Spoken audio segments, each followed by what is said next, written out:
We start evaluating the information, and then we start putting in what we know about the market. And this is the value in actually being married to specific markets. I'm not saying that you have to be monogamous with your markets. Maybe you can have 2 or 3 markets. That's fine.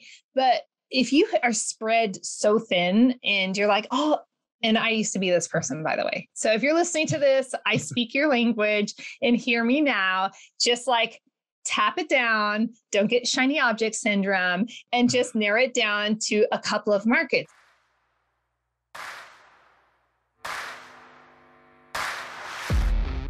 Welcome to the Real Estate Mindset Podcast, hosted by Eric Nelson and brought to you by Wild Oak Capital.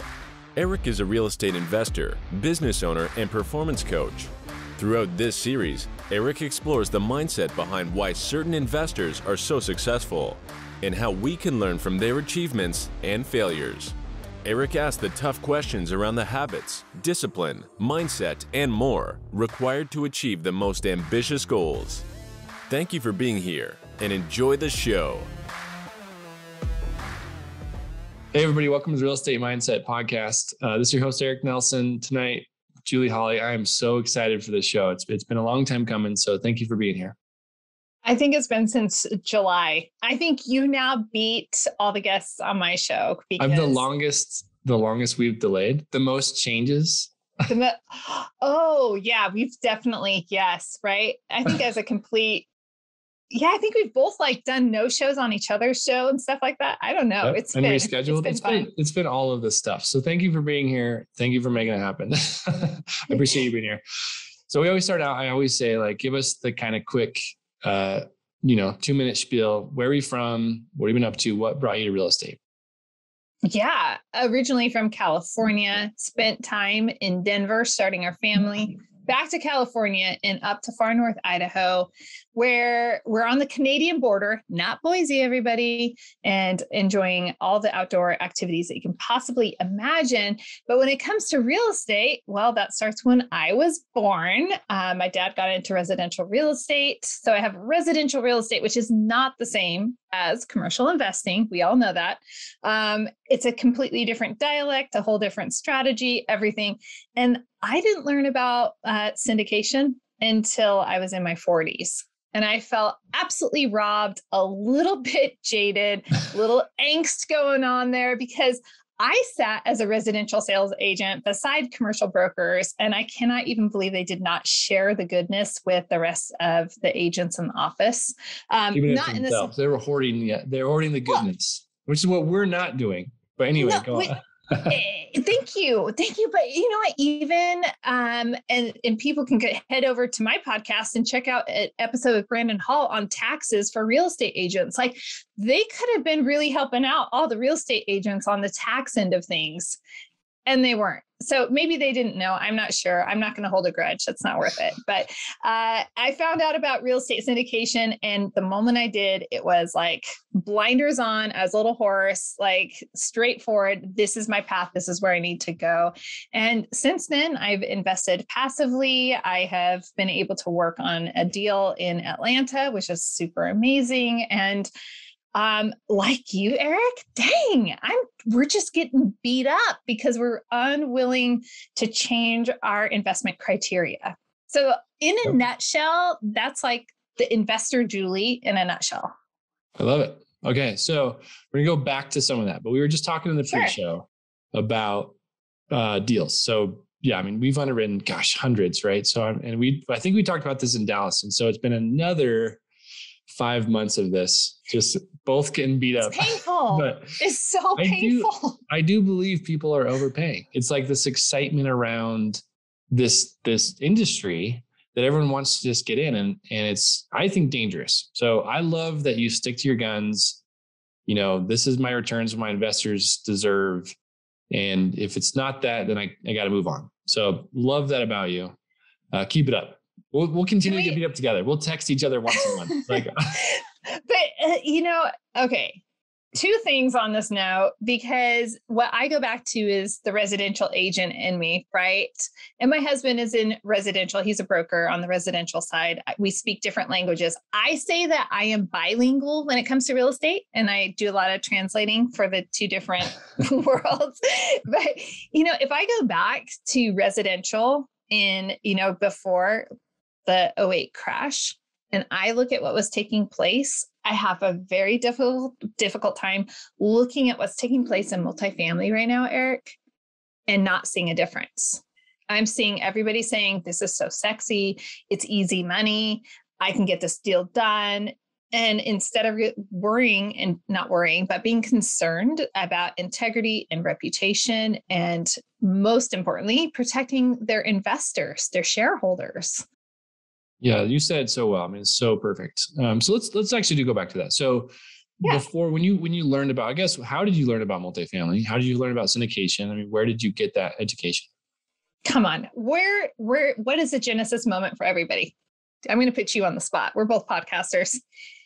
Where did I learn? At a meetup, At a meetup. Okay. Where do most people, you're an anomaly. Most people don't start at a meetup. Come on. Most people go to a conference or podcast or podcast. And which podcast? Biggest one. Michael Blanc's maybe. Or if you don't know anything about syndication yet, you're probably listening to Bigger Pockets. Oh yeah, of course. Okay. Right? That was a foolish answer. Because yes, Brandon Turner, he was actually on my show last week. He'll air next week. Great guy. He's so fantastic. He is awesome. So we were talking about this, but it's funny. He kind of started to get into that. I learned about syndication. I think he was talking about mobile home parks and stuff. And I still wasn't putting it together because he wasn't really totally talking about that. He was still trying to, in my opinion, reach his other audience. But anyway, yeah. So Bigger Pockets, good call. I'm stupid. You're smart. That is the genesis moment. No. That's not kidding. What that was intended to be. But if you want to tell me I'm smart, I'm a sucker for that. No, it's true. I think literally. Go ahead. Oh, okay. So literally most people, what I've noticed, and I think you've probably noticed this too with your interviews, right? Is that there's an inward transformation that's happening in a person before they find out about syndication. So they are seeking something greater that will fulfill their purpose, their desires, and help them obtain the life of their dreams. And we had left the single family space, and I was not complacent. I was antsy. I'm like, come on, I need to be investing again. I can't handle this. Why is money sitting in the bank? Let's just put this money to work. And we had a plan. We'll just wait until, the market tanks. Well, golly, the market still hasn't tanked. We missed out on 2011, 2012, 2013. When everything was at these superstar sale prices. And so we were like, we'll never relive that again. We want to be part of, that opportunity moment when the tide recedes. And so we were hanging on to some money, some seed money for investing in a new way. And I was complacent, or I was antsy. And I asked my husband, I'm like, I just can't handle this. Can we please invest? He said, you figure it out. So there's this internal motivation already happening that I think a lot of people will resonate with, right? If you're listening to this, you're probably like, yes, I'm trying to change my life. I want a new lifestyle. Not that you want to dump your life completely. It's just that you want something more and you feel that it's obtainable. Well, I'm also implementing this whole new gym routine, and I'm driving up to the gym. And if you're in my area, it's I'm going up North Hill, speaking North Idaho here, right? And literally it's clouds part, God just beams down. Monique Holm comes on and she's explaining house hacking and real estate syndication. And it was that was my genesis moment. So I always say I have a faith testimony with Christ, and then I have this real estate testimony. and Monique was the proselytizer of real estate syndication for me. And that was that moment where I'm like, oh my gosh, this takes my public school education background. This takes my heart's desire to help and serve people. This takes, like, everybody gets to win. I don't have to deal with unethical people and, all these bad things. I can choose who I want to work with. This is the best thing ever. Communities win, people win. You get the idea. I felt like Oprah for a moment. And, which is really fun. If you haven't been Oprah for a moment, like, I don't care who you are, just try it out. Yeah, exactly. So that was that, like, Bigger Pockets, Brandon Turner, Monique Halm. That was my moment of learning about it. And then from there, like most other people, I found Michael Blanc and I found a lot of other podcasts that ended up really influencing me. Going to seminars, and Real Estate Guys was our first seminar, roped my husband into it. I'm like, okay, I think we could be a good team. Yeah, maybe not. we could make a good complementary marriage partnership, parenting partnership, support each other. But this is a completely different dialect. And I think that's good for people to hear, is that you might have the best intentions to go into something and to collaborate with your favorite people. Those favorite people might be your lifelong, spouse. And you might have to retreat on that and say, guess what? You're fired. Like I've actually fired my wife before too. And it's not, have you? Yes. And it was hard. It's hard to do both. It was very amicable. We're like, this isn't going to work. This is hilarious. This isn't going to work. Yeah. Yeah. I'm glad to hear. I don't know many other people who have had to fire their spouse, but it's like, I'd rather stay happily married than, us trying to have a business and we're not happy to, like, that's not what this is all about. That wasn't in the lifestyle design. So. No, that's not Oprah. Oprah doesn't do that. No, I think Oprah doesn't do that. It's so true though. Like that when what you found is so true. I mean, what I mean by that is all of this stuff is accurate. It's not this crazy, like, false, too good to be true thing. It's a ton of work, as we've talked about, but there's so many upsides. There is the community wins, the investor wins, the partnership group can win. Again, you get to choose who you work with. If you choose wisely, you're selecting people that have integrity at, the forefront. Mm-hmm. You're not being forced into a group of, oh, these are your peers or these are your workmates because you're part of this company, whatever, and you can kind of create your own, and every deal can be slightly different too in that way too. So I think it's such an exciting place to be. So your husband still does residential work. Do you do any of that yourself still? Or are you kind of like, I moved on? No, that ship sailed. I'm like, I can translate for you and I can support you and I speak that dialect. And actually, because I am realtor, bilingual right. I speak all forms of real estate. Actually, I don't. Now that I know about commercial, there are so many elements where I'm like, wow, listen to that dialect. Industrial, you're amazing, right? Mobile home parks, wow. Like there are a lot of dialects, but when it comes to residential, I speak it fluently. And I do have a goal of supporting residential real estate agents in getting into real estate syndication, because they are unicorns and they don't know it. The tax benefits that they can gain from being invested in real estate syndications passively can offset their income unlike any other profession. Yep. If you have that real estate professional kind of like star, I mean, yeah, it's incredible. So I completely agree. And I think the challenge that I've faced with trying to reach real estate, proselytize them. Yeah, exactly. I am too. I am too. Let's be real. The challenge I face is it's like they think they can do it on their own, and I had that myself. So that's why I say it's not necessarily like meant as a negative thing. It's like, well, I know real estate, I can make money in real estate. Right. Yeah, that's probably true if you're a good agent. However, there's this other passive side that can extremely help you as far as taxes go. So yeah, I love the angle. I've had a hard time with it personally, but maybe we'll come up with a new process. I'm working on it. I am working on it, but it's also a different mindset altogether, because a sales mindset is very different it's just, there are a lot of different mindset issues that you are working to overcome in that arena. So. Awesome. Well, let's dive in a little bit more, Julie.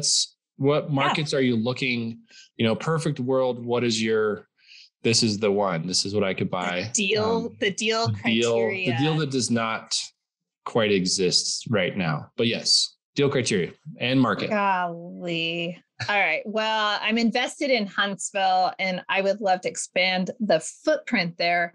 However, multifamily is rather small there. Right. So finding larger assets there, fiercely competitive.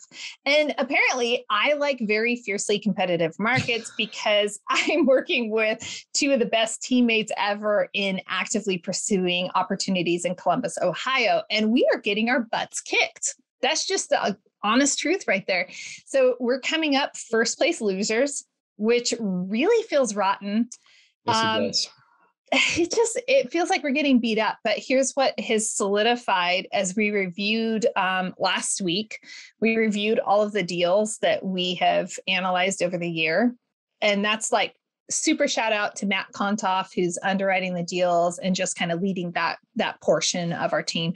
And we're looking through the deals and we're seeing the pattern like, yeah, we lost out, or, oh, we found out more information about that opportunity and it doesn't pencil out, or there's more work involved, wrong area, et cetera, et cetera. So, the best part about this, when I look at the upside, right, trying to be positive, is that our team is very clear. We want 70 units or more. And I think, people listening, if you're newer, it makes sense to go on the larger side of things when it comes to the property management element. So many other elements, right? Economies of scale. We don't need to get into that, but we're looking for 70 units or more, really a C+ or better on our asset. We actually looked at new development. So yeah, so you're saying within the last year. Are you willing to kind of expand on that? I mean, what are you looking at? What are you thinking? Yeah. Well, what was interesting, Eric, is that we've turned up some opportunities and they're built within the last couple of years, and they have these amazing tax abatements that come along with them. And so for anywhere from 10 to 15 years, the taxes are significantly reduced. And understanding what is happening, the nuances of the taxes in whatever target market you have is extremely important because it will make or break a deal. I just had a deal that was kind of in my backyard, quote unquote, like for North Idaho, that means it was within a 5-hour drive. I was reviewing it, and the tax liability that would happen after I improved the property, that what I'd be encumbered with taxes, completely prevented me from being able to move forward on that opportunity. So as we evaluated the tax abatement, I mean, how many of us do you know about how tax abatements affect your underwriting? Yeah, I mean, a little, but well, I think so. I pay attention to taxes, I think, more than most people. And I have a good friend who does this for a living. He buys properties, he sells the tax benefits. It's incredible. I mean, he's like such a smart person in that way. So the answer to the question is no. Do I know it well? No, absolutely. I mean, I rely on other people, but yeah, exactly. But I understand the power. And it's interesting that you this is actually kind of a fun road to walk down. It's like, sure, yeah. Right. So I'll let you go first. For us, our process is a certain way. Like we do certain steps in a row. What does it look like for you? I mean, this is actually a really cool learning experience. So let's say you have a broker send you a deal. What's your process from, let's just say you get it from a broker to writing an LOI? Wow, the whole kit and caboodle. Yeah, I mean, you can go fast. Give us the speed. I know.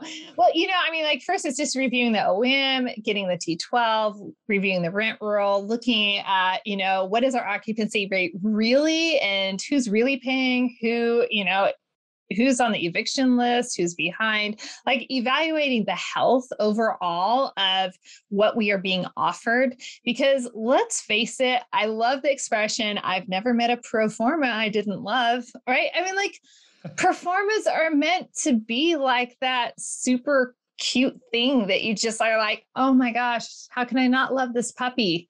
Right. And so you're supposed to fall in love with the pro forma, and the smart people actually vet the pro forma and make sure that all the numbers are accurate. And so often as you are going through that, I mean, honestly, I don't even look at pro forma numbers anymore. Because I'm like, yeah, I just know you're trying to get my attention. You're so cute.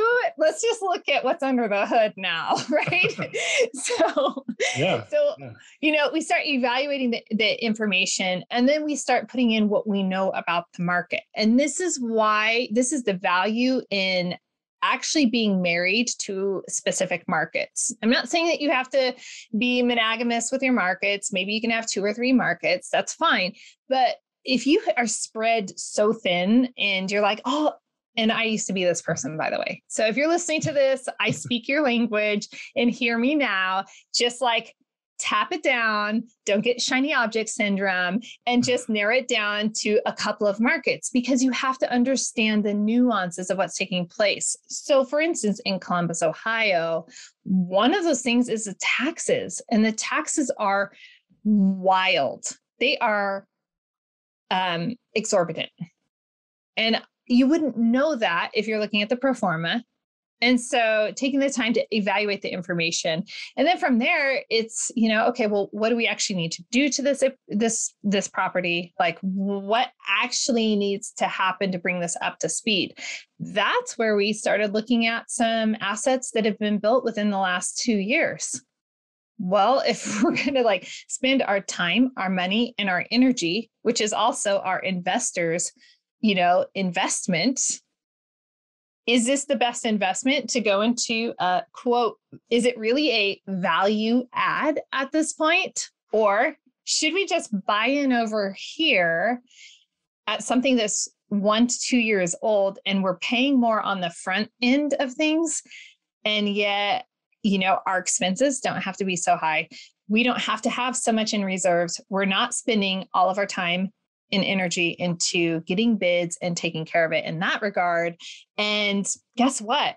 If we want to dispose of this in the next 5 to 7 years, that's going to be perfect timing to dispose of it to someone who can now add value to it. And they can do a little upgrade, and they can do this or that. And it has a little bit of meat on the bones at that point. So we've done this mindset shift, which I've kind of answered your question in a really squirrely way. I understand. Yeah, but okay. we've done this mindset shift of maybe we should entertain this, versus everyone has been, backtrack. Not everyone. There are many people who are jockeying for the value add because there's so much meat on the bones. But when you really start to evaluate, you start to notice, well, let me look at this other opportunity and let me see if that is actually a better opportunity when my exit plan plays out. Yeah, I love it. That was so long-winded. You're so patient, Eric. No, it's so good. I'm so glad you said all that. Because the other thing is the one thing I want to talk about is once you do all that, which is exactly true. It's get the T12, rent roll, vet those things, do all the underwriting. What we always do before we underwrite is send it to our property manager and say, can you agree with our assumptions? Because we're assuming that we can put in X number. And more importantly, maybe we're assuming we can get to this rent number, So let's say it's 100%, $3,000 a unit or whatever. We can bump it by $150 or $200. Is that possible in the market? We can look at market data, but you have to have the person who's going to implement it say yes or no. And so I think that that's key too. And so sometimes you go through all of that. You go, oh my gosh, we have a winner. Send it to the property manager. They go, oh my gosh, that part of town is horrendous. And it's, maybe we didn't know it because it's in a small pocket or something. So you kind of have to rely on the pros as well. But then, I think then once you're in there, I think we've got second place on too many as well. And it hurts, but again, it's just, we're not willing to sacrifice the returns. So no, because, okay, I have to chime in. Let me piggyback on the PM portion of that. And it's really true. And oftentimes the PMs will understand, what is the actual absorption rate that this market can handle? What's coming online? What have you seen? What have you heard? Because in a lot of the hot markets, there's a lot of new development taking place. That new development is going to have a trickle effect. So do I really want to be caught? This is like, playing a card game, right? Where you don't want to be caught with the wrong cards at the wrong time. It's like, okay, do I want to be caught holding this C-class property when all of this new inventory is coming online? And when everything's absorbed, what's trickle down going to look like? Maybe it's worth leveling up right now into leveling up a class because of what's going to happen with all of the development taking place. It's just, I think this is super interesting. I would actually love to buy a class property just for those reasons. Like it's less expensive, way less hassle.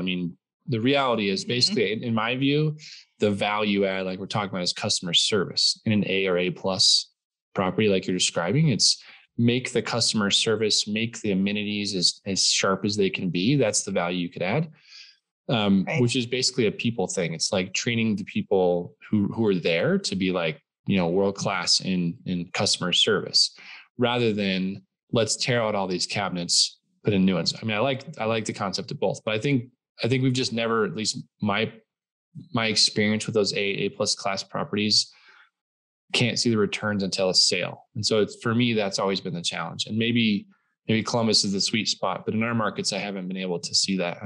I'd like to buy one, or at least not me, our group buy one, but it's been a challenge. So have you seen any deals that get close or sort of work? It gets close, but then for us, as we started learning about the tax abatement and the nuances, and if you speak taxese, that's a language I am still learning. And I feel like it's a fluid language, and you have to just be constantly immersed in it in order to stay fluent. So I'm not fluent in that. I didn't honestly even know what a tax abatement was in regards to multifamily and how that would affect things. And so we were evaluating how do we even underwrite this tax abatement? It's this huge savings on the front end and it looks amazing, but how do we actually underwrite it that is accurate? And ultimately, we found that using that tax abatement at the exit, which if you're not looking at your exit strategy, you might find yourself in a difficult situation, right? You should always have your full business plan. You should always be looking at what happens at the end of the story. You don't want to have somebody else writing the end of the story. And what happens at the end of that story for us, from what we learned, was, wow, our exit cap rate is actually going to go up. And that's going to affect our returns in a negative way. And that killed our deal. We had an LOI out on it. We got a counter for a higher price, of course. And we, just kept digging into it. And we're like, we can't pay that. That's not going to work. Yeah. I think and it's a testament to you guys to do the research, because I think some people will be so excited. Again, there's a lot of hype right now. And a lot of people just like, yes, a deal. And then, like you said, it's almost this weird, like, oh, I can do that deal. I can get that done. It's more like, well, does that actually work? And then what's the catch, So it is like definitely a testament to you guys for doing the research, and good on you. It basically, if I'm listening to the show and I'm thinking I'm a passive investor, Julie's team sounds great because they actually going to do all of the diligence to get there. So good on you. So let's get into yeah, of course. Let's get into your website a little bit. And then your podcast. So can you tell us a bit about your podcast, a little bit, pitch it a little bit. And then what do you like to do on your show? Awesome. All right. Well, I started out with a podcast called Ask Me How I Know, Multifamily Stories of Struggle to Success. Try saying that 3 times fast. It was all SEO. I'm like, okay, one, ask me how I know. That makes sense, because a lot of people have adopted this concept of, let me hear the unsuccess stories. Let me hear how we can learn from your mistakes. And that's a common theme in the multifamily space. My podcast is nearly 2 years old. And so I thought, I mean, like at the time, I was a unique little snowflake. Now there are lots of people going with that angle, and it's really fun. I have since rebranded Ask Me How I Know into the Conscious Investor. And the reason being is that there's a lot that we can learn when we cross-pollinate investment circles. And so just like we're talking about taxes and understanding taxes better, the same thing is true of investments. The principles are the same. And sometimes when we step out of our own bubble and we're exposed to someone else's investment strategy in a different niche altogether, we are able to actually learn more, because we're not so attached to it. We don't have our ego on the front line, let's be real, sometimes we think we know it all.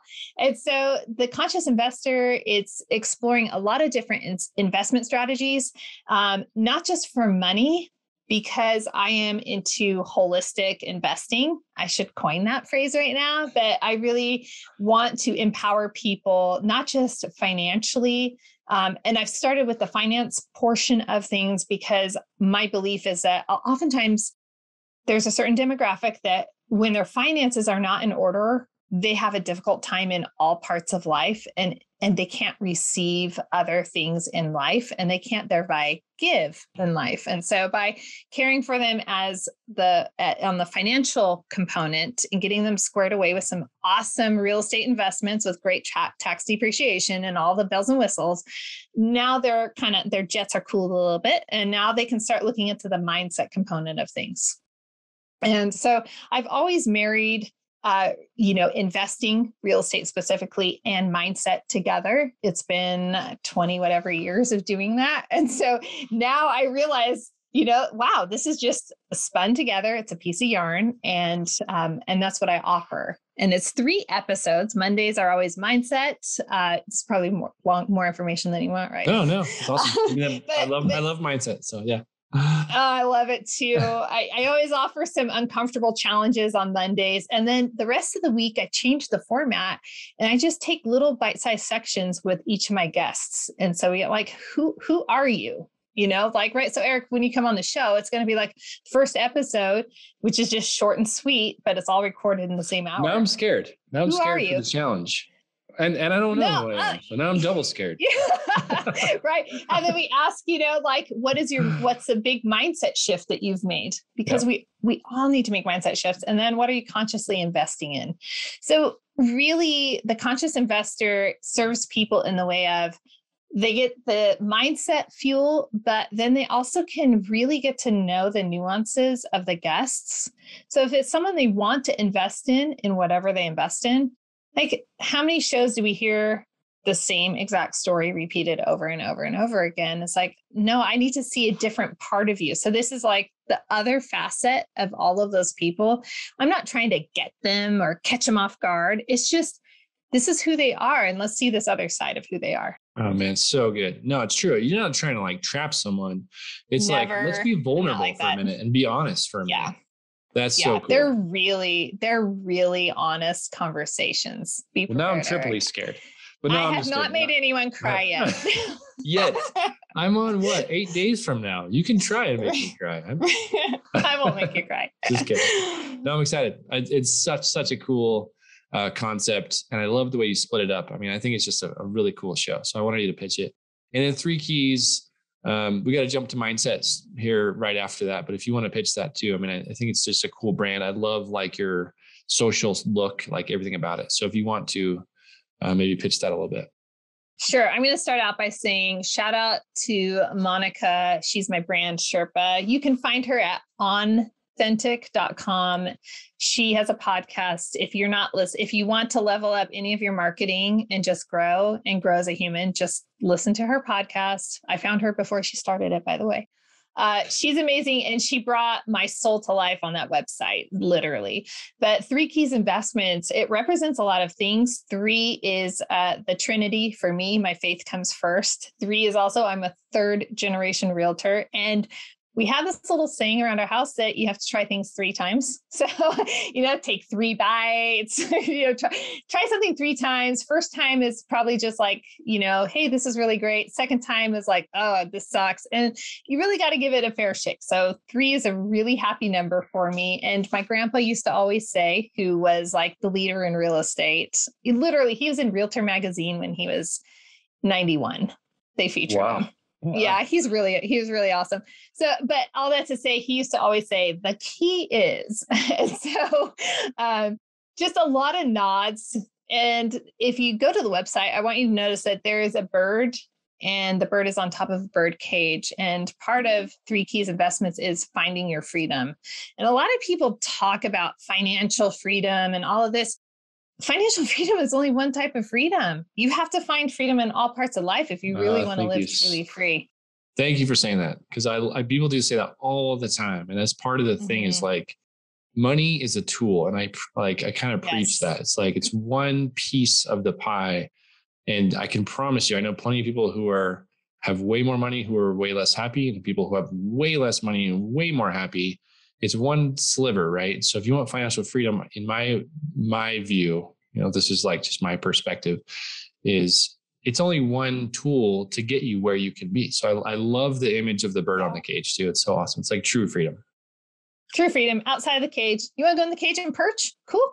You want to stay outside? Cool. Initially, the bird actually was holding 3 keys hanging out of its beak, but it doesn't transfer well. It becomes a little nuanced, but in my mind, I see it. Oh, that's awesome. All right, Julie. So now I'm going to put you on the hot seat. So this is my turn before you do it to me. Okay. I felt like this is all the hot seat already. Come on. No, it's just warm. It's warming up. It's now 9 days from now. You just wait, Eric. I'm in for it. No, they're easy. And there's no right answer. I always say that. So answer honestly. First question is, what do you have a morning routine? I used to have a very religious morning routine. I used to wake up every day at 4 a.m. I used to read my Bible, number one, and always ingesting, God's word. That's paramount to my personal freedom. And writing down my affirmations and going through what does my calendar look like for today and reading. And then followed by a workout and then breakfast as a family. So yeah, there's like this very diligent routine for 2.5 years. And then mountain bike season hit this year. And my whole routine just got tanked. And honestly, because you like honesty and I like to be transparent, because I think that people need to hear that they're not alone. And that is, I got into my mountain bike season and I was just having so much fun. And then I took a trip to Dallas where we met. Then I took a trip to support my husband's business in Austin. And then the school, I just got sidetracked. And at first I was beating myself up because I was honestly too fatigued. I could not do everything. And, I couldn't show up everywhere the way I wanted to. And at first I was beating myself up. And then I started thinking about, the average, right? So if I averaged out this year, I was like, I don't know, 90% of the year I was doing my morning routine and it was great. You know what I'm saying?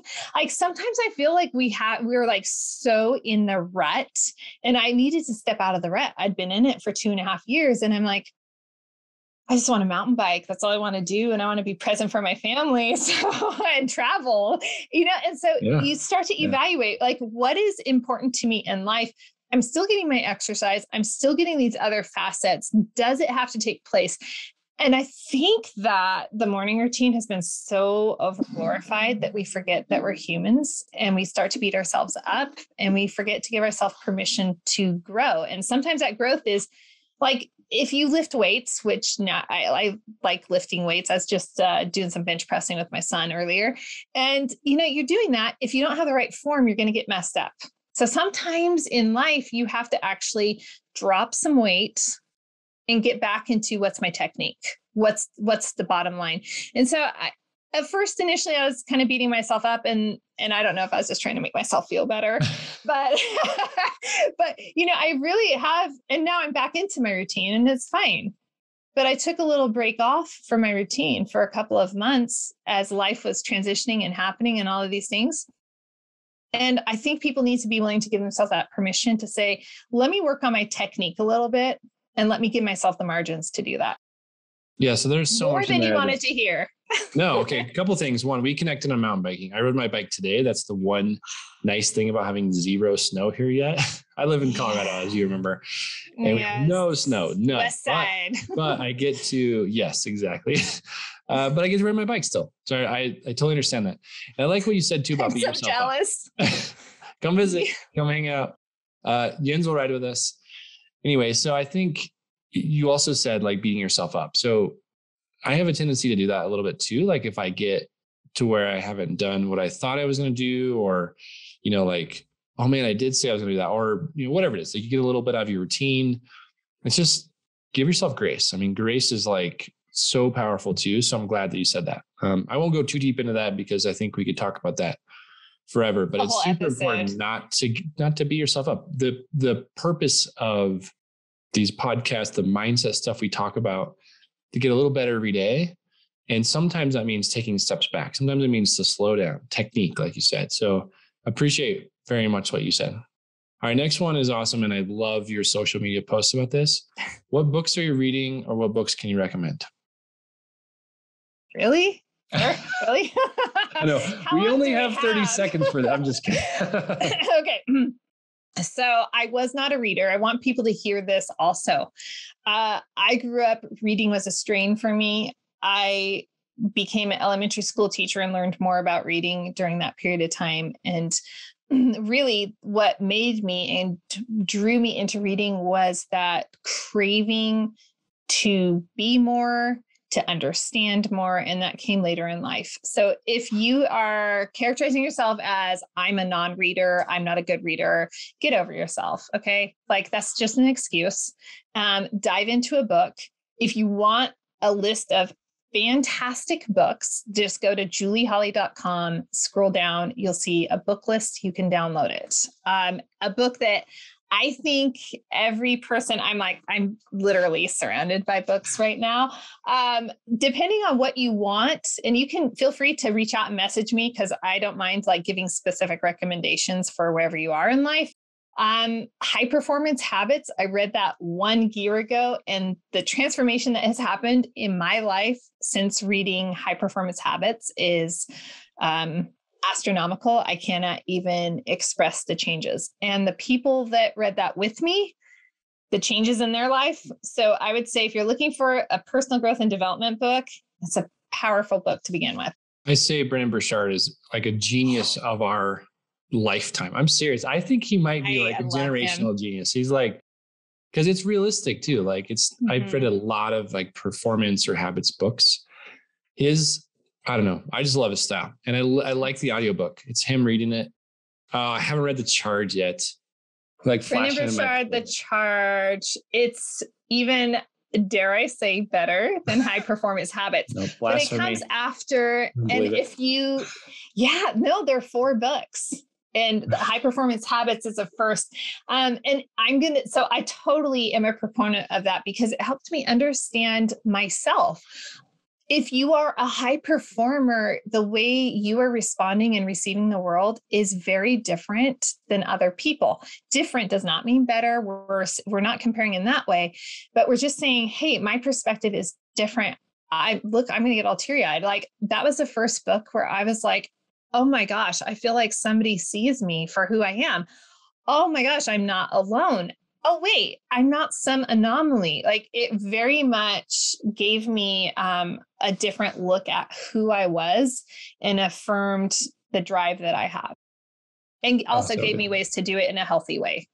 Because there are healthy ways to go about being a high performer and there are unhealthy ways to do it as well. And I love what you said. I mean, I think like my wife kind of teases me about this too. Like it's not better, it's not worse. It's just different. I mean, it's exactly like you said. It's not, I just like to be busy. I like the idea of growth. I like the idea of like performance. I mean, whatever it is.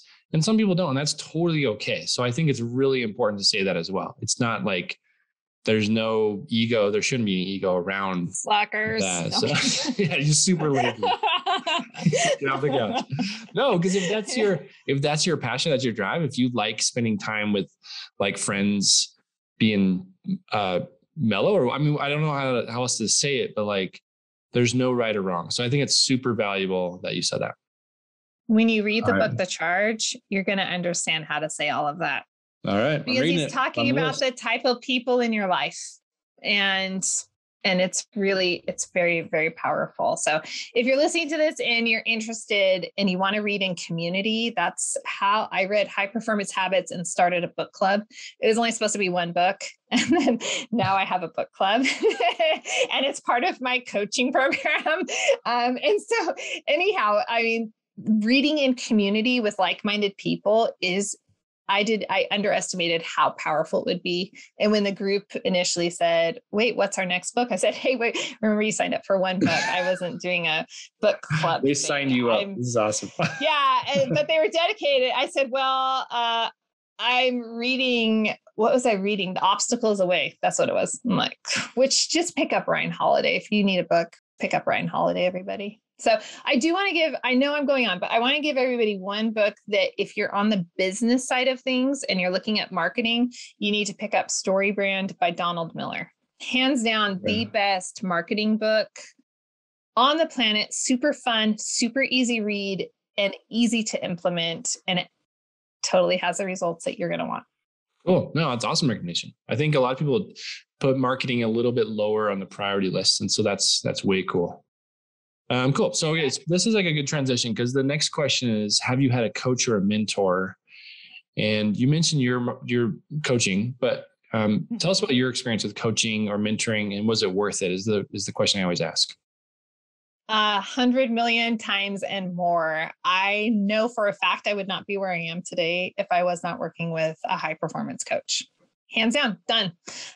Mic drop, we're done. So when I joined Rod Cleef's mentorship program, part of that program included a high performance coach. And I hadn't had exposure to coaching before. I think a lot of people are familiar with counseling or therapy or something like that. And so coaching seemed like this whole new concept. But it was resonating with me and like, this is totally different. And I'm able to close these gaps. I was already planning on starting a podcast, but my coach made me set that date and deadline. And if you listen to Brendon Burchard, you will understand what that means because like, you just simply have some people, you just have to set a date. And so, my coach held me to it. He said, what's your date? No, what's your date? And I set a date and just every step along the way, just that validation. And honestly, I didn't understand that there were parts of me that I wasn't going to be able to carry forward, level up, or do anything until I grew as a person.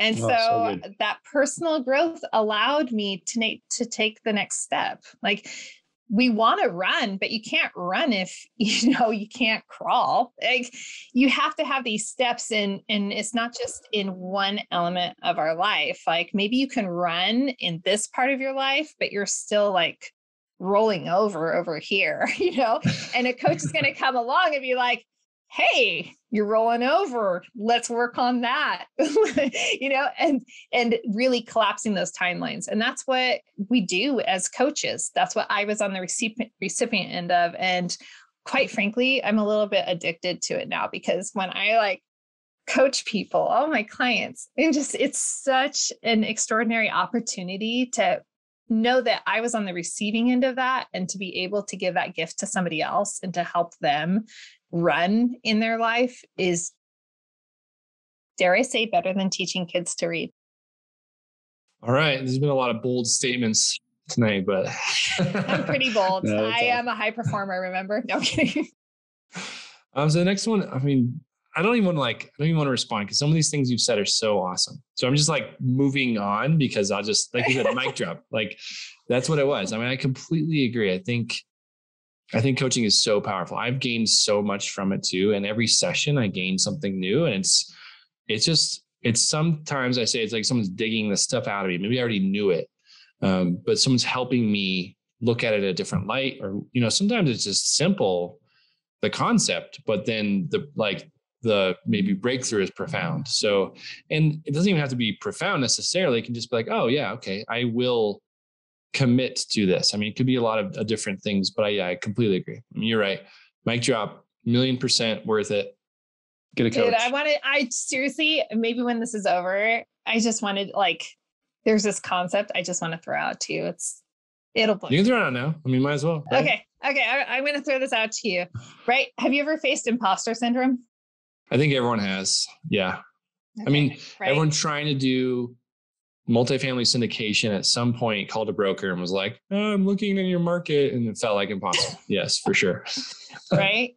So we face that imposter syndrome. I was working with someone today, and this person struggles with imposter syndrome, and it's our first session. And I just said, like, what if it's not your enemy? What if imposter syndrome is actually your gift? And what if we actually sat with the imposter?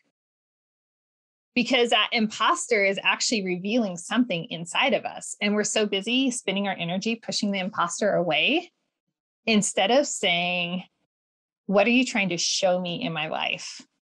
Because really and I think this is awesome. This is amazing. Because really the imposter is your future self. Like, I mean, what you're trying to emulate, at least what I think when I experience imposter syndrome, is like, I'm trying to be a version of myself that maybe has more knowledge, or maybe has like a space in that room, or should be on that stage. You know what I mean? This is really cool because you're actually taking a look at your future. I mean, from my perspective, I don't know if that's what you're driving at, but this is so cool. So what a cool concept. Your client probably had a breakthrough. I love that. One of the big takeaways, like, it could be a blessing. Yeah. Oh, so cool. And there's so many ways. I love that you mentioned future self. So anyway, we know I can talk mindset all day long. Next question. All right. Next question is, what is something you've done that you would not repeat that we can learn from? Oh, good golly. Shiny object syndrome. Oh, that's a good one. Actually, this is powerful. So yeah, dive in. I mean, I love this. I'm embarrassed at my shiny object syndrome. My multifamily syndication coach encouraged me, like, stay focused. And I'm like, well, look over there. Look at that market. Look at that asset class. Look. And that just distracted me.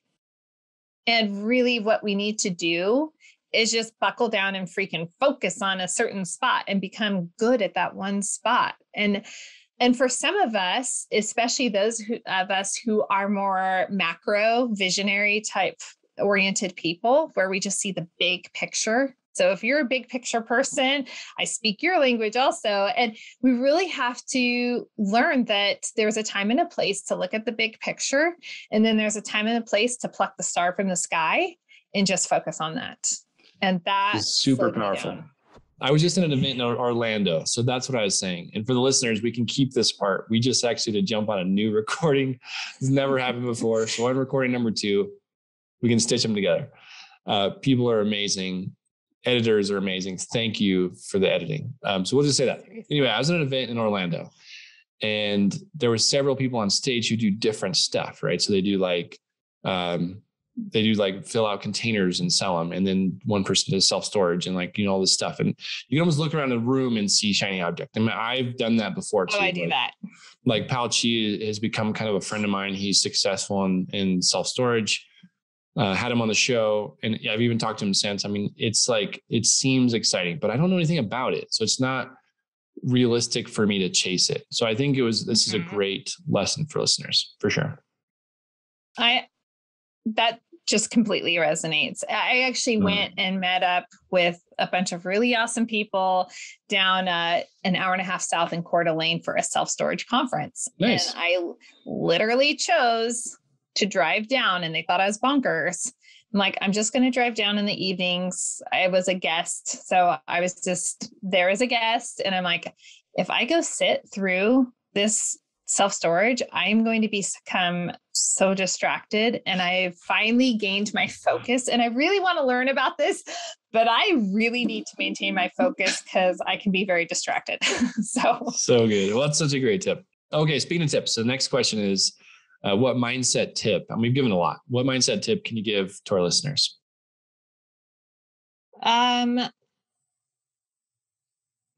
It really depends on every single individual. I will say, I think it's imperative that we learn to listen to ourselves and that we develop trust with ourselves. And that means in the daily, we're acting in a trustworthy way with ourselves and that our word is true to ourselves.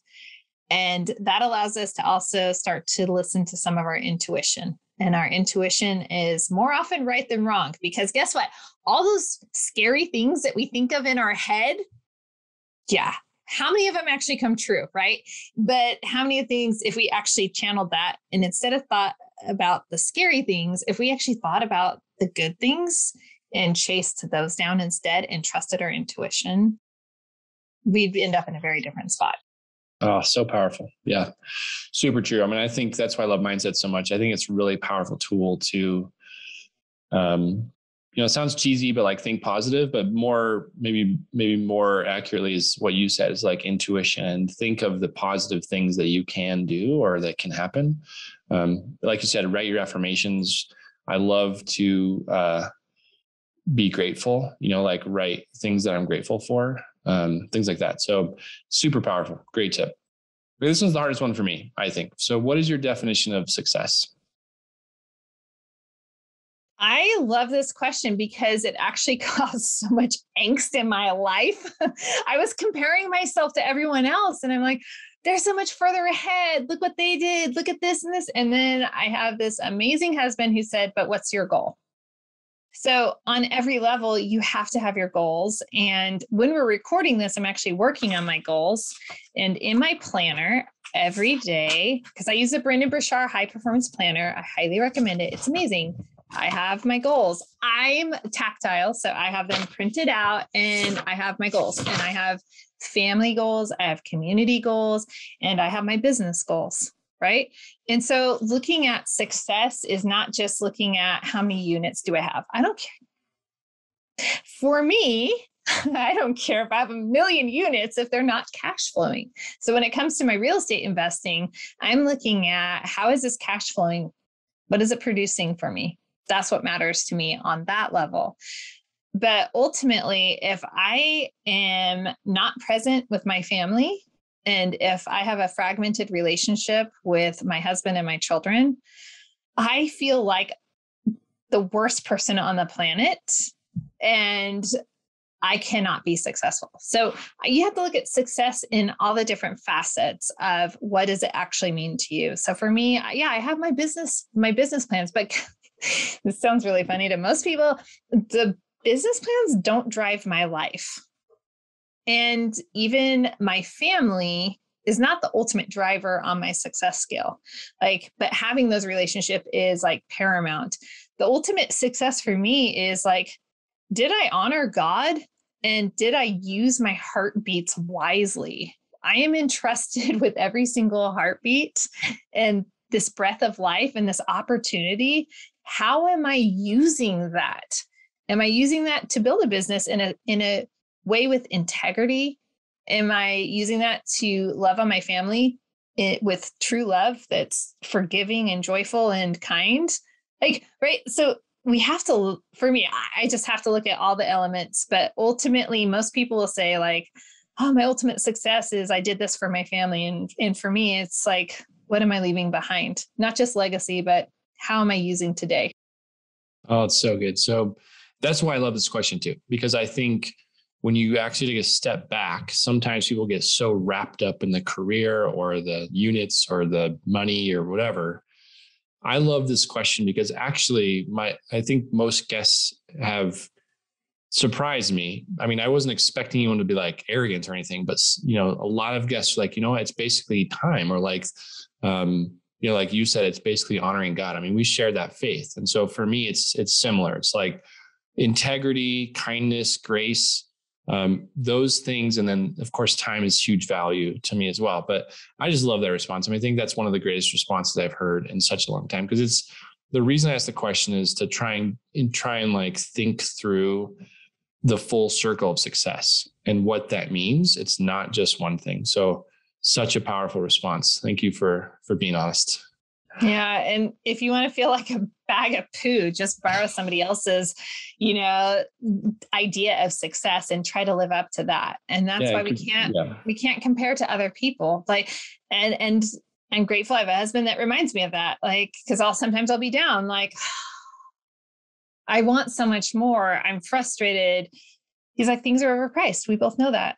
We both understand real estate. We know where we are. And so like, to say, he's like, you've seen, because I've been invited to a lot of opportunities. I've seen the underwriting. And so it's like when you look at success and if you have an opportunity to look under the hood and you're looking at the business side, you have to really define for yourself it's my life. I have to live the daily of my life. Nobody else is accountable for what I'm doing with my daily. And if I'm happy with it, why do I need to worry about everybody else? Oh, this is awesome. Julie's been like one of my favorite shows ever. I really appreciate you doing this, especially I know you kind of broke your own rule, did it in a time you would normally do. So thank you so much for taking the time. The final question, of course, is where can people find you? Where can they reach out? Yeah, thank you, Eric. This has been phenomenal. It was great meeting with you and hanging out with you and my husband, Steve, and just, talking for a very long time back in Dallas. And this is just like, feels like we just picked up where we left off. And for those of you, I would love to connect. I love connecting with other people. I'm really not scary. And I love supporting people at wherever they are in their journey. And so, sometimes you just need to bounce ideas. I'm not sure what you need, but I'm going to give you the back door so you don't have to go to the front of the house. Go to julieholly.com, Holly with a Y. And that just gives you access to all things. I have 3 brands. I'm not just an investor. And so you can have access to all the brands. And the only way you can get there is if you know to go to julieholly.com. So if you're listening, you're super special and you have the secret password. You got the secret tip.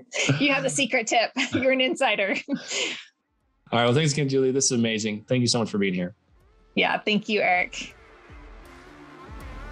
Thank you for listening to this episode of the Real Estate Mindset Podcast. If you've enjoyed the content today, please follow this show wherever you listen to podcasts. And don't forget to head over to wildoakcapital.com for more information or to connect with Eric directly. Please take a moment to leave a review or tell a friend about what you've listened to today. We hope you'll tune in again soon.